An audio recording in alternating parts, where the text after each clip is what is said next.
Welcome back to Barrel Banter. This is Peyton. This is Jared. This is Will. That's right. We are back. F1 Flights is no longer, and Barrel Banter is launching. Welcome to our new sports podcast. We're going to be getting together, talking about the top events in sports this week. Yeah, part of those events we'll be speaking about, and we'll highlight those as we go along. But one of the big ones we'll talk about this week is the Super Bowl that's coming up.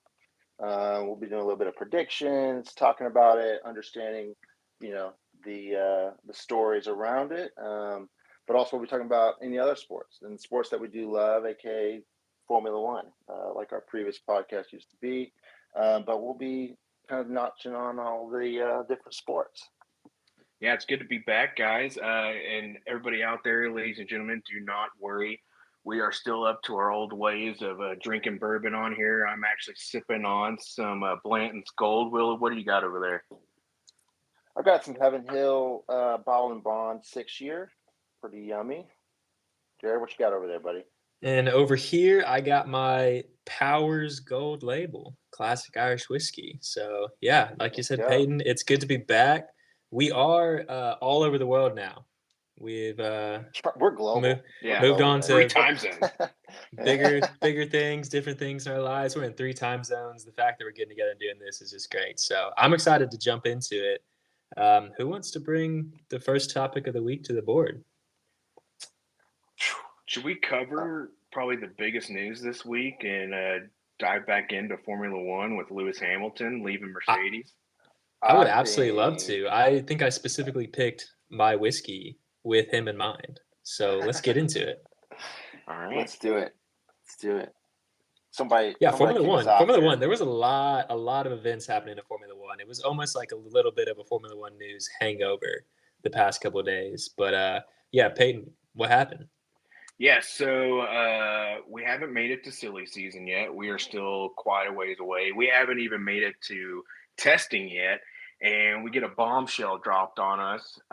Sir Lewis Hamilton is leaving Mercedes 2025 to go to Ferrari, the ponies. He's going to be wearing red. This is not a drill.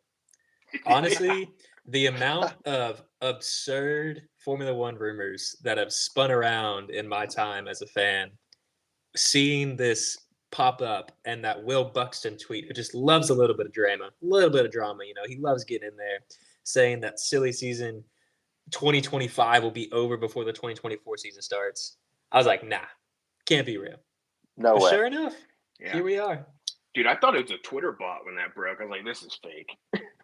Yeah, I had no way of – I couldn't believe it until, we saw the confirmation from the teams and Louis himself. So I just can't believe it actually happened. I mean, I can understand why. Now we're kind of learning a little bit more about where his head was at, but wowzers. Definitely and that's what was interesting too, is the time that it really took to confirm everything. It almost made it seem like this wasn't supposed to be announced yet.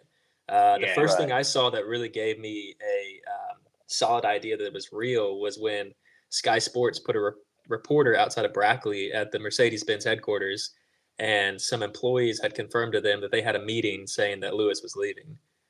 So it was like real, but it took a minute for the confirmations to come through. And even then, from what I saw, like Ferrari just said, "We're pleased to announce Lewis Hamilton joins us for 2025 with like a Ferrari logo." That's it. Yeah, they were caught off guard for sure. I think everybody was. Yeah. But, I guess obviously this is going to have a huge, effect in the driver market. But, like, immediately the effects, we got George Russell. He's probably stoked about this. But then on the flip side, Charles signs this new long-term extension thinking he's number one. And then you come to find out probably, the GOAT of Formula One is going to be your partner. Truly. So it's like, is he the leader now, or is Lewis the leader until he retires? And then, the loser of this whole thing is Carlos Sainz. I mean, what a short stick. So, maybe lead guy for Audi, or, who knows? But it's weird times. Yeah, I just love that this is going to be a domino effect. And I don't know when we'll see the end of it, but you're right. George Russell's affected. Carlos Sainz especially affected. Charles Leclerc position and Ferrari team a little bit affected. Will, what's your take on it? The thing I'm most fascinated with is who's going to take that Mercedes seat, because you could kind of run down the whole driver market and kind of pick and choose, other than a couple. Obviously, Max is not going to leave. Probably a couple others. I mean, obviously, Lando just signed his extension. So you're kind of very curious about who would they take at this point, because, who's going to be good enough for that Mercedes seat? Fernando? But what? Who said that? Who said that? Somebody say Fernando? Fernando? Sorry, was that? What did I hear? No, you said Lando. No, Fernando. Fernando. Yeah, that's another person who is very unaffected at the moment, but very much paying attention. The idea of seeing Fernando kicking back with his feet up on the couch right now, just watching the world burn and waiting for his moment to jump in. Yeah. Oh, it's so good. So good. But I'll say... also, hold on one second. The other thing I would like to say about this whole move for Lewis is, I understand he's kind of taking a gamble here, but does he really think the Ferrari car is going to be at that level of competing in 2025? Is that what we're thinking here? Yep. I mean, if they fixed their tire issue, they were easily number 2 on the track. They were just pulling a Haas and burning through their rubber. Mm-hmm. Yeah, I mean, true.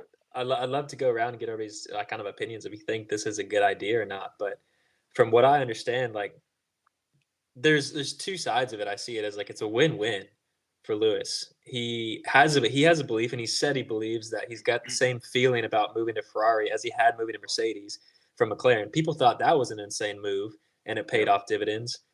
And so if that's the same feeling and it comes true, I mean, he could get 1-2 more championships and absolutely concrete his GOAT status. But if he doesn't, then he gets to drive Ferrari. He gets to be in Ferrari red, do a little bit of a lifelong dream there, and retire with the most prestigious Formula One team ever. Yep. Yeah, I definitely see that there's multiple benefits to it. Even if he doesn't win another one, he was wanting to go there anyway, so that makes more sense, But yeah.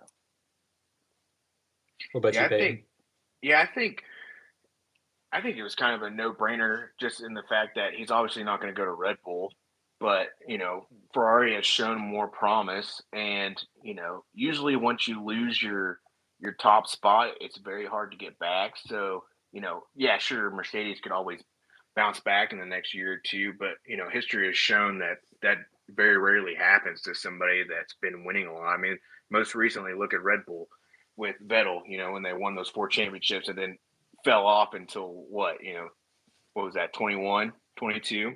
Mm-hmm. So, I think it makes sense for Lewis. And, on the plus side, if I was Charles, I would be excited about this because he gets to learn from one of the greatest, and, that might help him, grow up a little bit down south in his pants, find some courage and stand up and, see how Lewis goes about everything. And, on Lewis's side, being a teammate with Charles, he's not going to pull some of the crap that George pulled. I mean, Charles is, scared to hit anybody and everybody. So, he's not going to be bumping up next to him like he would with George. So I think it's good for Lewis. Yeah, I will say, just to add to that too, I could also see it being beneficial just for the Ferrari team. Lewis comes in there with all his experience. I'm sure he could get that place back into fighting shape. Pit stop going smoother, communications maybe. I could see that being a positive effect, having him in the team. Oh, and he has a relationship with Fred too. We hadn't touched on. Yeah, back in the day. True. I did not know that, but seeing the picture of them together, was that back in their McLaren days? No, it was in Formula 3 and Formula 2. Okay. Yeah, I think overall I'm getting... It might have been a McLaren, but I'm not sure. I don't know. I saw a picture, I guessed, but I did see that as well. And he has, he's definitely got these relationships built up, and it's been something that I think he's been kind of wanting to test for a while, but the actual contract negotiations and what his contract's going to be worth, those details coming to light, definitely makes it seem like this was a great deal for Lewis. I don't know. Have y'all seen those? No, I haven't. Okay, so my best understanding is that Lewis was looking for this mega deal with Mercedes. He wanted at least 3 years, and he wanted to also establish himself as a long-term brand ambassador, get 10 years of brand ambassadorship paid out, some absurd 15 million or something a year of the sorts. Wow. Mercedes was like, we can't do that, but here's a 1+1, basically, a 2-year with stipulations. And then Ferrari kind of started poking in the door and was like, oh, 3 years? Sure. And you want us to help contribute to your foundation and your organizations you have, Mission 44? Yeah, we'll donate money to that. How does 100 million a year sound? So what? My understanding of it is it's like 80 million base with 20 million in incentives total per year potential going to Lewis. And that's like some of it's his driver salary, some of it's contributing to Mission 44. And they're like, oh, and you want to be a Ferrari brand ambassador? I think we could pull that off. They just threw the checkbook, the farm, everything at him. And he's like, I just said, why would he not? Yeah. Yeah. That puts more in perspective for sure. Yeah. So I think that started coming out light maybe yesterday, today. Yeah. I mean, it's like going to like be the center fielder for the New York Yankees and getting like all the money in the world. Yeah, absolutely. So Shohei Ohtani, that's what it sounds like. Here's to Sir Lewis. I'm excited for it. I'll probably be pulling for some Ferrari red come 2025. Cheers, Lewis. Cheers to that. But real quick, just a little bit of a shakedown on a couple other F1 topics before we move on to another sport here. Have y'all been looking into or have any feelings on Andretti Motorsports' denial as a 11th team into Formula One? Yeah, I thought the reasoning was kind of a cop-out, but, you know, if you don't want them in, just say you don't want them in. You don't need to say, well, we're protecting them from themselves. Look at Haas. Mm-hmm. Nobody protected them from themselves. Oh, yes. The memes about Haas right now. Jeez. Seeing these meeting reports going, oh, not me. Yeah. Yeah, I agree with you, Peyton. I think that even the sentences they use, like the reasoning, I think one of them literally quote was, would not be competitive enough and does not have like the motorsport heritage or something, which is total BS. We're talking about like the Andretti Patriarch won a Formula One Drivers' Championship. Yeah. Well, there's a cost cap too, so it's not like anybody's going to get crazy ahead anymore outside of Red Bull. Yeah. But, I don't know. Will, what do you think? True.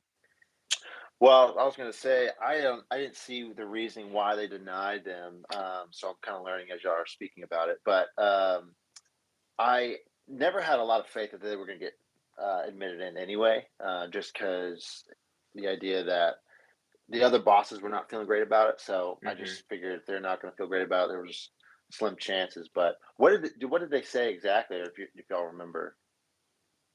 From what I understand, I think what Peyton touched on too is that they don't believe they're going to be competitive, and they don't believe that they're going to have the resources necessary to come in and be in line with the grid so soon. And actually, that was a contention and a little bit of a point that Andretti has clapped back now and said that they were not making a bid for 2024. They were not making a bid for 2025. They're making a bid for 2026. When it's fair game. Equal playing. Exactly. And that supposedly F1 management claimed that they had offered a meeting with Andretti to talk about their concerns, and Andretti denied it. And Andretti now says that they had no idea they got invited to this meeting. So there's a little bit of bitterness of course. here. Yeah. A lot of he said, she said, all that stuff. So I'm for it. I would love to have 2 more drivers on the grid, another team. I do believe that they could be competitive. Andretti is an incredible motorsport heritage. They compete well in NASCAR. I think they're in IndyCar as well. IndyCar, yep. Yeah, they're not nobodies. They're not some random manufacturing and tooling company. Well, his dad raced in Formula One, right? Like in the 70s? Mario Andretti. Yeah, Mario Andretti, yeah. He won a Formula One World Driver Championship. Yeah. They know what they're doing, essentially. So I do think that they will get in, but from what I've been hearing and what I can see is that it's going to be until GM has their engine ready. And supposedly it's a lot harder for Formula One management to deny a manufacturer than it is a team. And if they're a combo package, that might be the way they get in. Weren't they going to be a combo with Cadillac? Or yes. Okay. Yes, but Cadillac won't be ready till 2028, and they were going to be ready in 2026. So that's why they keep mentioning 2028 of re-talking about it. Interesting. Mm-hmm. Well, conspiracy theory, put your full hats on. That's probably the reason why they didn't want Andretti there is because, have you seen his hair? It's even more legendary than Zach Brown. Straight slick back, but he's got like a little wave, little waft in the back, dude. It's even more killer. They can't have two of those guys on the same too much hair. It's too much, dude. Too much. He's got a little southern flair, a little bit of mullet action going. Yeah, they're like the only Americans we have in this pit wall have slick back hair. What's the deal? What's the deal? It's a rite of passage for him. Mm-hmm. So yeah, that was some interesting news. Other than that, I think the only other good action we've had this week truly is Suzuka got extended. Cool. Love that. Yeah. Got a few more years for 2029. And then the Haas livery was revealed. What are your thoughts? Pile of dookie. Yeah. All right, that's opinion number one. It just didn't wow me, that's for sure. Were you expecting to be wowed? I didn't know, but I wanted more. That's for sure. It reminded me of last year's too. Obviously, they're going with a similar look, not the exact same, but similar. Carbon. But yeah, it just not impressed. That's my thoughts. It's fine. I think it's a clean look. I like it, the black, white, and red. I think the disappointing factor is that last year when they came out with this nearly identical design, it was cool up until the other 9 teams released all black cars as well. That's why they went first again. Yeah. We were first. They go first and they clearly state this is a CGI computer generated car livery. Jeez. Yeah.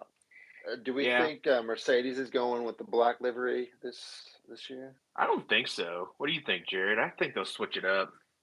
I almost have a feeling that they might scrap their entire livery and redesign it in the next 2 weeks to tribute Lewis.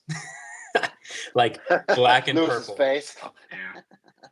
I have a feeling they're going to stick black because when they went back to the Silver Arrows classic look, they were so awful. Bad luck. Bad juju. But get rid of who that. knows? Yeah. Interesting. Yeah. Any other Formula One tidbits you want to check on? I got a Gene Haas ramp, and I'm debating on whether if I'm going to save that for the end or not. Hey, it's up to you. You can save it to the end. We can let Gene have a little bit of a break right now. Yeah. Let's move on. All right. We won't forget about this at the end. What's the next topic? Will, you got something for us? Yeah, mine kind of follows the same topic about Lewis leaving Mercedes, but it's kind of broad scheme here. But I would like us to take a second to kind of take in / realize, or I guess recognize, we're really coming to the end of an era in sports as a whole. If you think about now that Hamilton's leaving Mercedes, and that's the end of an era there, the GOAT, or arguably the GOAT, I think he's the GOAT, but it's just it's an ongoing trend. We've seen Tom Brady. Power up, Power Ranger. Sorry, I'm getting a little extra pour over here. Oh, geez, attaboy. But yeah, so you think Tom Brady and Belichick done in the NFL? That's the end of an era there. LeBron James is coming to the end. Tom's not done. We're going to see him in the Fox booth next year, buddy. Oh, bye, Greg Olson. Hello, Tom Brady. But he's not on the field. He's not on the field, right? You're right. And you get where I'm going with this. Nick Saban, the man just retired. Ronaldo and Messi are not at the top of the soccer pyramid anymore. Pete Carroll's gone. Mike Trout is, I would say, in his descendants, and Shohei Ohtani is in his rise, ascending, however you want to call it. And I don't know. I feel like we're entering a new era of just where there are the new best of each sport, and it's kind of sad, but also exciting. Have y'all noticed the same? Oh, I hear you on that. Absolutely. It's been trending that a lot of people are stepping down, stepping away from their sports. People who have been in it in a very, very long time. I think we've seen it in different ways across different sports. Football coaches leaving, like you said, Saban. I don't agree with your Messi take. Messi is the number one player in his league that he plays in. If you hadn't noticed, the MLS, Fair enough. He's carrying Major League Soccer. He is indeed. And I'm not in first place either. They lost to that Saudi team recently. They played a little exhibition match. Oh, I didn't see that. That was Ronaldo's team, wasn't it? Was it the same one? I don't know. Was this week? Yeah, I'm pretty sure it was Ronaldo's team, right? But was Ronaldo playing? I had read that. I don't think he got played. Hurt or something. Yeah. But yeah, I mean, Jared, you're right. He is. Sorry, I just had to MLS, but jump in there a little bit. Give MLS a shout out. They are the GOATs. The 2026 World Cup final will be held at MetLife Stadium, where the Giants and Jets play. Ooh, Jerry lost. Yeah. Yeah, they must not have done the research on how many people have lost their ACLs in that stadium, so we'll see how that goes. Jeez. Not that I want anybody to get hurt, but no, that's actually like that stadium. That's actually interesting. I totally agree that New York is the place that needs to be played. Like the fact that Jerry World was up for it, the amount of disappointment that worldwide fans would feel when they stepped into Arlington, Texas. I'm sorry, I'm from Texas. No. I love it, but MetLife. No. I'm saying the amount of disappointment that fans would have felt. Oh yes, if Jerry World won. Yeah. They need to go somewhere. They need to experience that. You know. Right. So New York. No, I think MetLife will be a solid spot. Yeah, like you said, New York, the way to be. Is MetLife? Where's that at again? Like New York, but like where in New York? New Jersey. Yeah, that's New Jersey, right? That's New Jersey. East Rutherford. Okay, so I've never been there. It could be like Arlington, but still. No, it's still in proximity to the city. It's still in proximity. Dude, there's not a ballpark. Essentially a sports club, giant sports club, and there's no Six Flags amusement park next to the stadium in East Rutherford. All there is a swamp, a literal swamp. This does not compare to Arlington, Texas. I mean, can you imagine? The people around the world coming to see this that, say this is their first time in America and they're literally at halftime walking around and stumble upon a Victoria's Secret store. They're going to lose their mind. Like, what is this? Why is this here? What is this doing? I don't know if I'm here for sports or to get, my lady something. What do I do here? That is epic. That would freak people out. Oh, geez. It's going to be interesting. Maybe this pod will take off in time to get us tickets there. We'll have to check it out for ourselves firsthand. Yeah, true. They'll be playing in IE. Are they playing in Houston? I can't remember if Houston was one of the select cities for the tournament. I think so, right? One of the pretty rounds, confident. Yeah. Houston and Dallas, I think, at the Texas. Yeah. Okay. Is it the round of 16 or is it quarter something semi? Like that. Oh well, it's one of those. Yeah. Right. Anyways, that's exciting. MetLife World Cup Final 2026. Let's go. Let's go USA. Love that for them. Maybe we'll have some more massive retirements after the 2026 World Cup to add to this kind of just trend that Will has been talking about. Yeah, just the changing of the guard. It's been happening all over sports. Roger Federer, I think, he's retired, right? He's getting close, right? Yeah, or getting close. So you just, I just felt like that's LeBron James. LeBron James is about to be done. He's just waiting for his son, get done with USC. But yeah, it's interesting to see who the new top dogs are becoming and who they are now. And weird time. Yeah, weird to see. But that's all. That's all I really wanted to bring to everyone's attention, and I'm sure it'll be a recurring theme over the years. Yeah. But Jerry, what did you have for us today? Was it the Lewis Hamilton to Ferrari? No, that was Peyton's. So I'll leave the obvious one for later. We can talk about that together at the end. But the one I wanted to bring up is rugby. Okay. We're talking about the Six Nations tournament going on right now. Six Nations tournament. Not the Netflix documentary, not that. No, I'm going to give you a quick rundown. We're talking Ireland, Scotland, Wales, England, Italy, and France playing in this tournament. It's a yearly tournament. We love ourselves a good rugby tournament here. Ireland's pretty good. I'm not going to lie. We're pretty good. And had a disappointing showing in the Rugby World Cup. We have a quarterfinal curse. Have lost, I don't know, a dozen times in the quarterfinals. Happened to us again against the All Blacks in New Zealand. But we came out swinging on Saturday night or Friday night, whatever night it was. And Ireland whooped France, which is great because they're the top dogs in the tournament right now. And they basically was considering whoever won that game will win the tournament. So Ireland's looking good. We also, Will, to your point, are kind of in this little bit of a new era. Our favored captain, long-standing legend, Johnny Sexton, has retired. And to get that in context, Johnny Sexton is essentially like the Tom Brady of Ireland rugby. Beautiful, athletic, ages well, 40-plus years old, still beating the mess out of people on the rugby pitch. Dude, let's go. So I'm hype. I feel like I wanna softball this up to y'all and see if y'all can get into a little bit. But to get into it, as y'all kind of were jabbering about over there is a Netflix special called Full Contact. Let's go. That is about the 2023 Six Nations tournament, which, not to spoil it too much, but that wasn't good for Ireland, right? Yeah, Ireland kicked everybody's butts. We swept the tournament.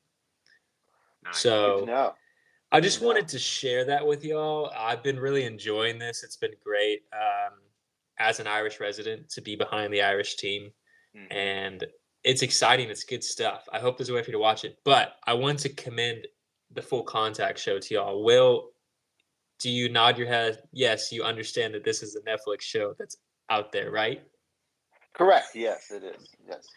I had told Will last week, and he completely forgot and texted me today. It was like, "Hey, did you see there's a show about Six Nations?" Yeah, because we just talked about this.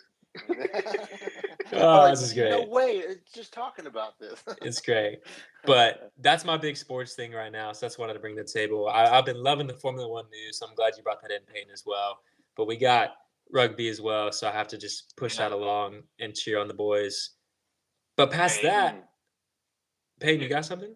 Yeah, I just want to say on the rugby thing, I've had very little exposure to rugby, but I will find a way to watch because any sport that includes a ball and dudes slobber knocking each other is a sport for me. So I will do whatever I need to do to watch this. Love that. Yeah, absolutely. I hope it's something that we can grow in together. I think y'all will enjoy it. Well, let me just watch this documentary real quick. I'll get caught up. Yeah. To be honest, I haven't started it yet, but I have plans to get through it during this tournament. So that'll be that. Context. Yeah, I'll watch it too. But yeah, that was that. I appreciate you letting me chat about that. And I think the next obvious way to lean into is the other sport with the ball that grown men are slobber knocking each other just with pads. Super Bowl is this upcoming weekend. Also, the Taylor Swift Bowl. The Taylor Swift Bowl. The Super Bowl. The Red and White Bowl. What else we got? Usher's performing. Usher Bowl. Yeah. I mean, this is greater than Christmas Day in the United States of America. This is a very big deal. I mean, exactly. It's a big deal when half the people that watch don't even watch the game; they just watch the commercials. That's how you know that this is for real. Mm-hmm. How many years until Super Bowl Monday becomes a national holiday so people don't have to go to work the next day? Dude, it's getting close. It's gaining some traction. Traction. It's gonna go to the Senate soon.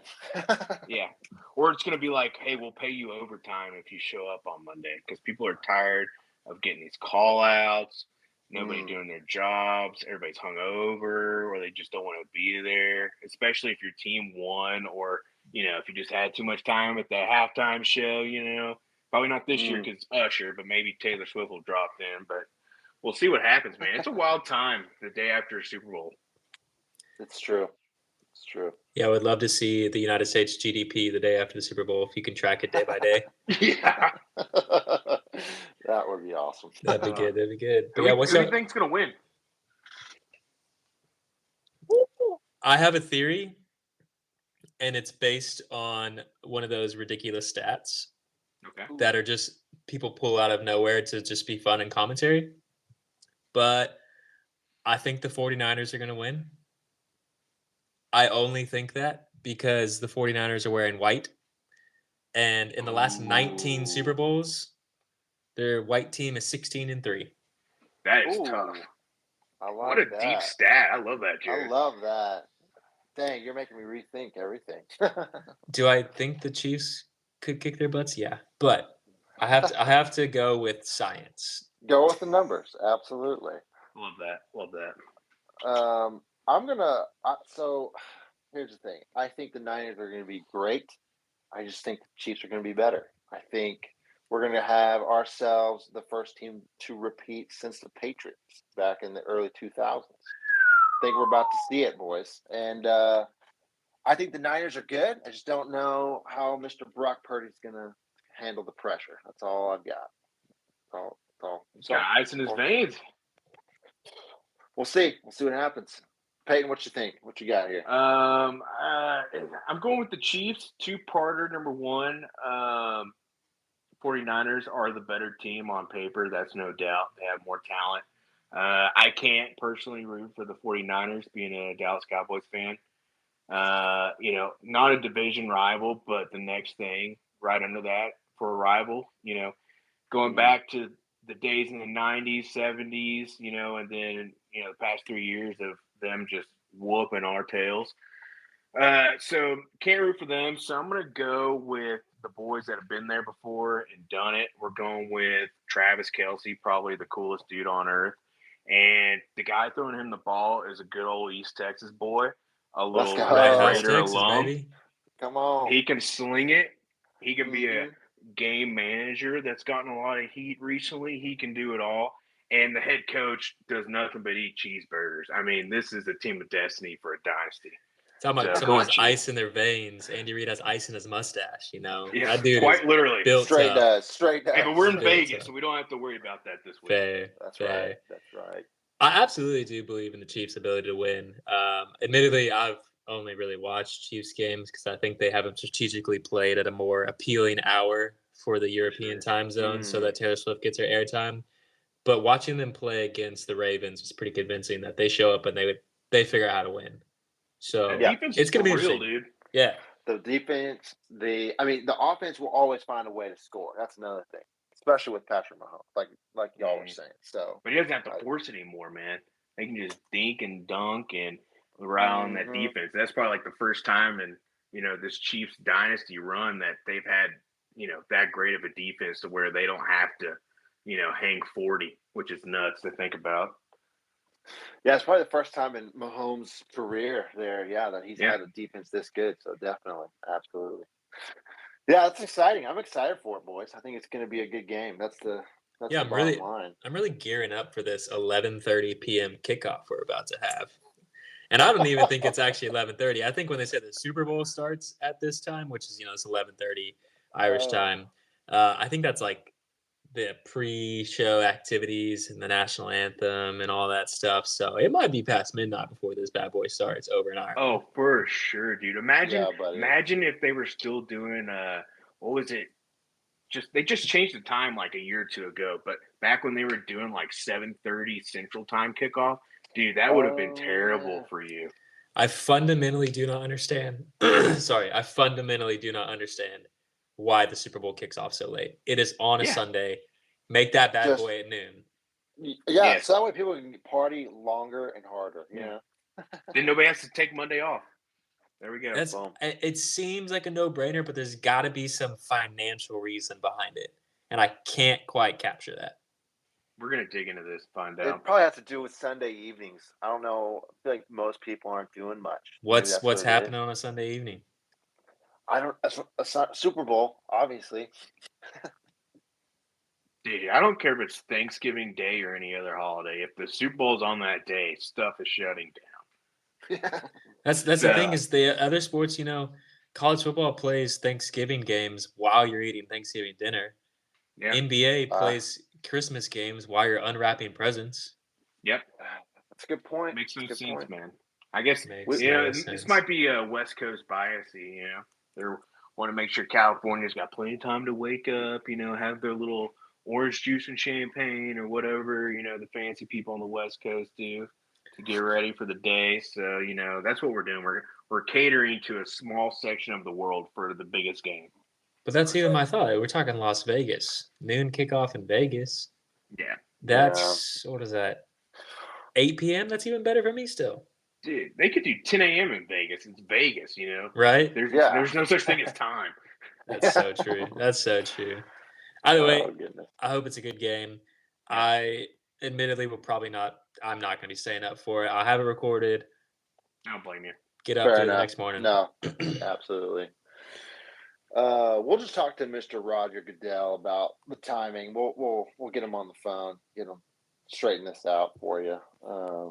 But no, Super Bowl. It's going to be a good game though, and I think we're in for a classic. So it'll be fun. It'll be fun for sure. Hey, let's switch gears real quick. I want to touch up on this MLB. What's going on with the Dodgers? We think, can anybody keep up with them? Or are they gonna, still, crap the bed in the wild card round? Or they call it wild card in MLB still, right? Yeah, mm-hmm. yeah. They gonna crap the bed, or is it just gonna be a clean sweep all the way to a pennant?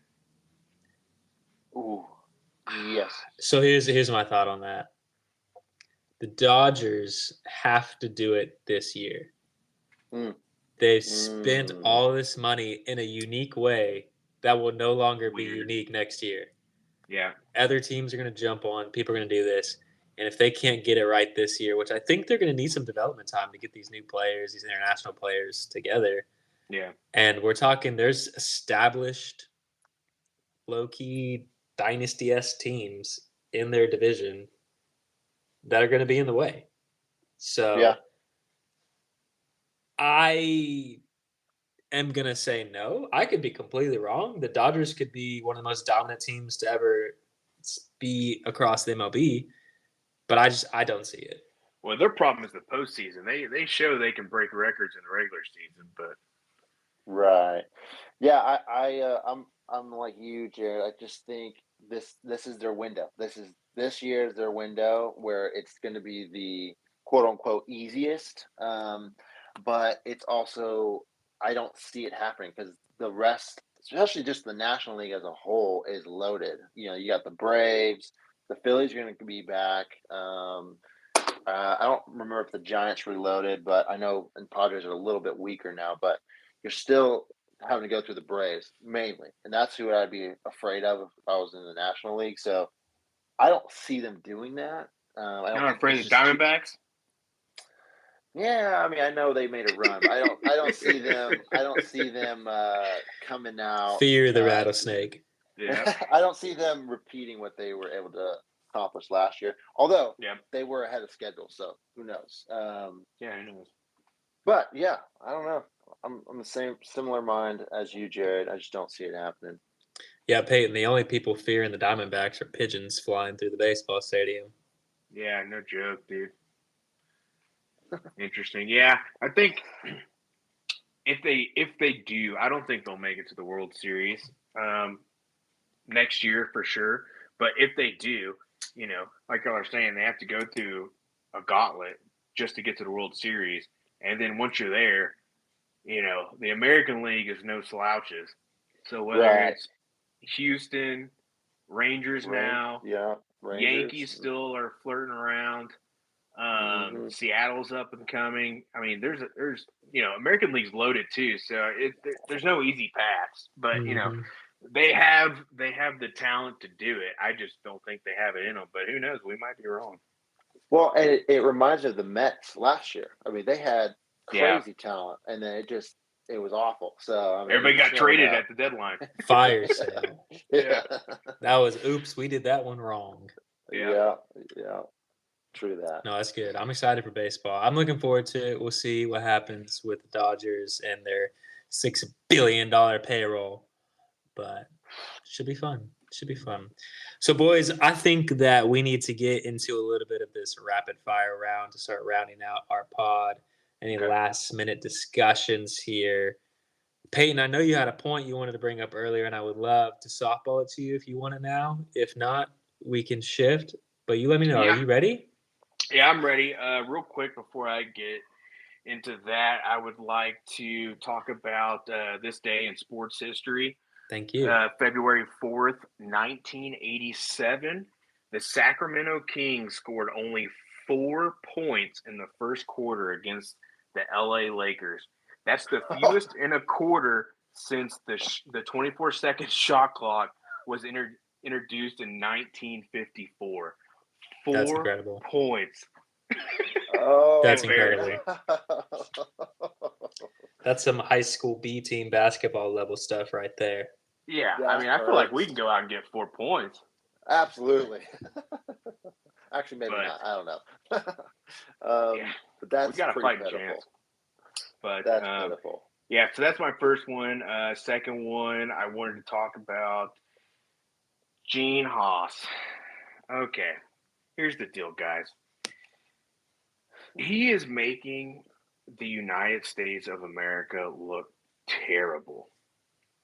Okay, the dude needs to sell. Number one, he's giving no effort into this, no money whatsoever. He can't even get sponsors. All right, I mean, this is a laughing stock. You know, you don't even go out and get a big name team principal, whether they do good or not, just to show that you're trying. You promote somebody from within. Now, the new principal might be fine. Who knows? We'll see. Time will tell. But this guy needs to sell. You can't tell me if we get a Mark Cuban in there, a Mattress Max, hell, anybody in there. This is what you do. First year, you buy them, right? Next year, you start in 2025, right before the regulations change. You go out, get a big name team principal, right? Everybody's contract, driver-wise, expiring this year. You go get a Daniel Ricciardo, or you get a Bottas, somebody that's won a race before, and then you go get a young American driver to back them up. Logan Sargent, one of these IndyCar drivers. You dump all that money in there, and you're telling me that you get the spirit, the American underdog spirit up, taking on this European sport, and you're telling me you can't get Apple and Amazon and all these big name boys to dump enough money in so you can hit the cost cap and still turn a profit. There's no way you can't double your money in the next 5 years, even if you dump $200 million in that first year. That is just ridiculous. I mean, he's got this is ridiculous, guys. He's got no motivation. He's making us look bad. Why is he still in there? Let Andretti buy him out. Like, this looks bad for Formula One. They might not even score a point this year. And yet we're telling Andretti that he can't be competitive. Look at the team you got in there, bud. This is terrible. Like, there's a reason why there's 20 million new, that's just a random number for an example, 20 million new F1 fans in America, and maybe 2 million of them root for Haas. If that. Sorry, did you say 20, right? Not 2 million? Yeah, 20, exactly. Making my point for me. I mean, it's just ridiculous, man. Like, they need to do something or get out. If we're going to not let new teams in, how about we cut some fat on some of the teams that are in? But Peyton, I'm totally with you. I've always wondered how Haas, the American Formula One team, cannot get American companies behind them. Now, they have Chipotle, which is news to one of us on this podcast. It is their second year of sponsorship. Sorry, Will. But yeah, that's true. It's savage, actually, to see McLaren be the banner for American companies. Yeah. On their car. Now, Zach Brown is a marketing man, and he is an American. Congratulations with your slick back hair gel. But Haas can't get anyone. And we're talking like Chipotle is great. Well-established, respected fast food brand. We love them in America, right? I miss it. I want it sometimes. I wish I still had it. But Google, Jack Daniels, Cisco, Coca-Cola. Dell, Coca-Cola. That's all McLaren. Yeah. Oracle is on Red Bull. That's American. What else we got? Coors Light. Make them carry a Coors Light to every freaking news conference. Yeah. Yeah. I'm trying to remember who else is on other cars. Ray-Bans? We can't get Ray-Bans? Ray-Bans is Ferrari. Yeah, I mean, but seriously, they went with Ferrari because we suck. So did UPS. Yeah. So that's the thing. The lie that American companies are not interested in Formula One, so untrue. False. They totally are. Yeah. I actually think Gene Haas voted no against Andretti because he knows it'll be the death of them when they join. It'll be a 10-team grid so fast. I just don't understand why he wants to be in Formula One if he's not willing to just dump all his money into it nowadays. Promote Haas tools, man. I understand, but you already have NASCAR, right? So then what like I have a theory that I just thought of. I'm not going to go buy a Haas tool that sucks in Formula One, even though my work actually has one. No, I have a theory that Gene got into Formula One because there was an opportunity, and he does love racing. He's been in NASCAR, right? Successful there. Yeah, very now he's sticking in it because he knows Formula One is growing, and he's going to hold that ship as long as possible. And from one thing I've learned in just history of Formula One, there's always a team that's really bad. So he's okay doing that because he knows he's going to get billions when he steps out.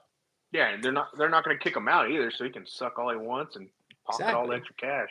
They should do a Premier League style relegation promotion Formula One league. Dude, that would be savage. I love it. That'd be amazing. Can you imagine like this Kia underdog? It's like Kia and like I don't know, like Kia Mattress Max coming in from the lower division. And, Mattress Max. Yeah, just I love it. Oh, that's another thing too. You're telling me Haas can't get Chrysler Jeep or GM Cadillac like Andretti? They can't get anybody to pony up with them because he's not trying. Yeah, Andretti has GM hooked as they will only supply engines if Andretti's the team. And Red Bull came in and got Ford. Yeah. What other American manufacturer is there? They can't get Tesla to power them. That's not going to happen. No, I wouldn't make it out the first corner. So battery wouldn't hold. That's that. I really appreciate that rant, Peyton. Will, you got any last minute tidbits for us? No, other than Manchester United got a good old 3-0 win today over good old West Ham. So that was a big win for Man United. They've been You're not going to have to deal with Jurgen, right? Next year? No, but it doesn't matter. Klopp, whatever? Yeah, Klopp. Yeah, Jurgen's gone. Yeah. End of an era, am I right? Yeah, exactly. Jurgen's in there. He's out. But yeah, good one, Man U. I know they haven't had the best season, but they also beat Wolverhampton last week. Yeah. And Wolverhampton beat Chelsea today, and I'm getting somewhere with this. And I'm happy about that because Chelsea slapped Middlesbrough silly in the EFL Cup semis, second leg of the aggregate the other day. And I'm a Middlesbrough guy. You might think that's weird, but I've loved them for a time. They almost made and we went up 1-0 on them in the first leg of the semi. And Chelsea decided to wake up and whip us 6-1. So the boys in Middlesbrough will not be going to Wembley, but that's all right. And that's where I have to leave my thoughts on sports is that my heart goes out to Middlesbrough, but we got to focus back on championship now. True that. Fair enough. But that's all I've got, boys, as far as tidbits for this week. Anybody else got anything? No, I think this is good. I enjoyed getting back together, launching this new podcast, Barrel Banter. We're out here with the sports of the week. This felt good. I enjoyed the whiskey. I hope y'all did too. Closing thoughts. Who's going to send us off? How are we going to do this? We're thinking of this live. Man, well, we can't clink anymore. We're not physically together. All right. What if we just hit our computers and hope it makes a nice sound? Yeah. Well, cheers to computers. Stink. That's fun. Well. All right. Well, let's take it. Well, this was fun, boys. Yeah, it's been an honor. I'm glad we got this. This is my toast, by the way. Glad we got this podcast going. Even if nobody listens, that they probably shouldn't. We're pretty terrible. But if you do, thank you. We're glad to be back. Boys, miss y'all. And, everybody, thanks for listening to Barrel Banter. And here we go, boys.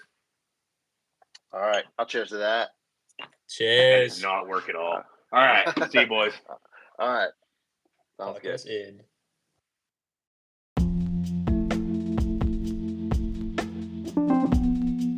You've just listened to an episode of Barrel Banter Podcasts. Subscribe to the show so you'll be notified every time a new episode drops. Support the show by giving us a 5-star rating and sharing with your friends. Follow us on social media at Barrel Banter Podcast.